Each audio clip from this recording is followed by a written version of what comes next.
Nama saya Sugeng Sutiarso. Profesi atau pekerjaan saya sebagai pendidik, begitu Pak. Suatu hari, tanggalnya ingat, tanggal 12 bulan Oktober 2024, itu saya baru jalan kurang lebih 500 meter itu sudah keluar keringat dingin dan terasa capek. Selanjutnya untuk hari Minggunya saya dibawa periksa ke rumah sakit terdekat. Disuruh mondok, tapi 3 hari nggak ada perubahan. Akhirnya dari salah satu keluarga saya menyarankan untuk ke rumah sakit besar. Saya dibawa ke rumah sakit besar di Surakarta. Sampai di sana terdeteksi bahwasanya diabetes saya tinggi 450, itu saya udah nggak tahan, kemudian dimasukkan IGD. Di IGD saya lupa, tahu-tahu sudah di ICU. Kemudian dari situ di ICU, selanjutnya dari dokter jantung ada 3, kemudian dokter paru ada, dokter dalam ada 5 dokter itu memvonis saya harus pasang ring. Kemudian sebelum dipasang ring, mestinya kan diperiksa dulu. Dari dokter itu mengatakan dikalterisasi, atau dari salah satu dokter itu bilang pembalonan Pak, begitu. Nah, dikalterisasi ternyata tersumbat 3 sumbatan. Dari 3 alur di jantung itu ada 3 sumbatan. Yang satu alur jantung kiri itu ada 5 sumbatan. Kemudian yang tengah itu ada 2 sumbatan, dan yang jantung kanan itu ada 2 sumbatan. Nah, yang jantung kiri itu ada sumbatan sudah 100%. Maka tidak bisa dipasang ring, bisanya hanya pembalonan untuk menanggulangi langkah berikutnya. Kemudian dari salah satu dokter itu menyarankan ini harus bypass. Lah, kata bypass itu saya pribadi karena nggak tahu kedokteran, saya saya nggak merespon begitu. Saya tanya setelahnya, setelah saya sadar, setelah saya bisa tanya, kebetulan dokternya itu menyarankan bypass itu apa Dok? Saya tanya begitu. Ternyata harus bedah jantung yang harus dikasih urat, diambilkan dari kaki atau bokong, bilangnya begitu. Kemudian karena saya belum mengatakan siap, saya tanya sama dokternya yang menangani saya itu, Dok, apakah tidak ada solusi untuk jantung itu tidak harus bypass, ya tinggal tergantung pada Pak Sugeng saja.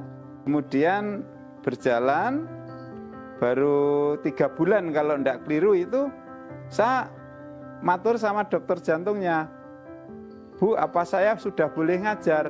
Boleh Pak. Saya masuk pertama itu tanggal 6 Januari, itu belum ngajar. Tanggal 7 Januari itu ngajar 2 kelas Pak, 2 kelas. Kelas 1 sama kelas 2. Setelah pulang, itu saya nggak bisa bernapas lagi. Akhirnya saya balik lagi ke sampai di sana ternyata timbul penyakit lagi di samping jantung, itu ada paru yang terendam. Kemudian gula darah saya tinggi. Karena gula darah saya tinggi, saya diberi insulin Pak. Diberi insulin. Baru saya coba 3 kalau enggak 4 kali itu drop. Jadi ya tinggal 68 atau berapa itu diabetes saya. Akhirnya saya berhenti, insulin diminta. Dokter juga berhenti, diganti obat. Obatnya bentuknya pil. Minum itu gliyeng. Nah, setelah gliyeng, saya gliyeng, pengennya buang kanan terus, saya matur sama Pak Eko, saya kok gliyeng Pak, coba dikurangi lah. Waktu itu dikonsultasikan di rumah sakit di Pondok di Karanganyar itu, saya suruh berhenti 5 macam, kalau enggak keliru itu 5 macam, itu berhenti dulu, coba ganti ini. Akhirnya setelah itu tak coba obat nggak tak minum, Dok. Itu alhamdulillah dengan apa yang saya yakini, bahwasanya mikir saya, kalau Allah memberikan sakit, mosok nggak ada obatnya.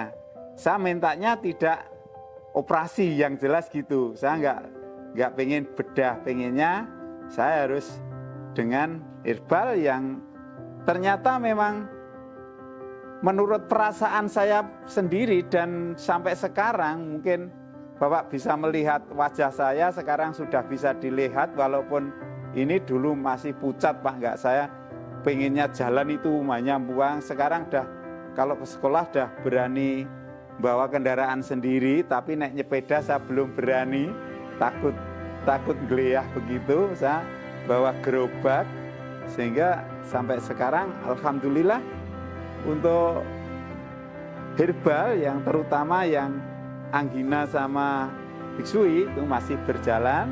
Kemudian untuk energi itu saya pakai madu ginseng sama telur ayam kampung itu.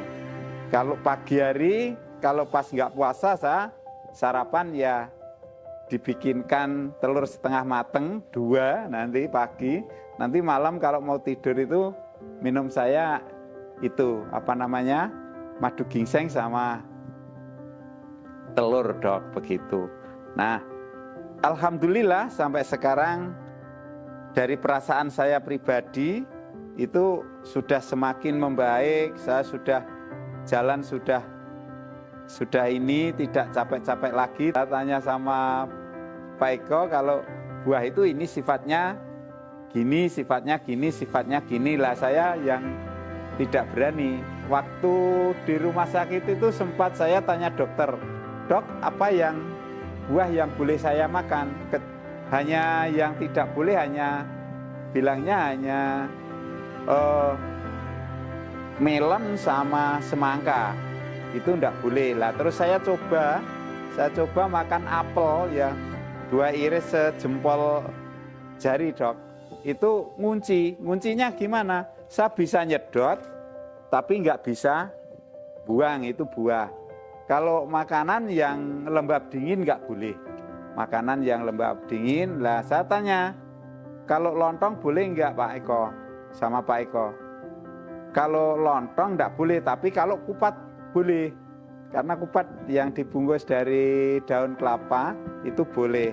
Kemudian untuk energi lagi, tambahannya itu kalau daging boleh sama sop daging itu atau sop tulang itu boleh, kan gitu.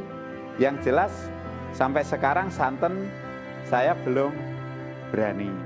Walaupun misalnya makan ya tak ambil ampasnya aja. Kuahnya saya nggak berani. Terus yang lainnya yang lembab dingin ya nggak boleh untuk makanan begitu.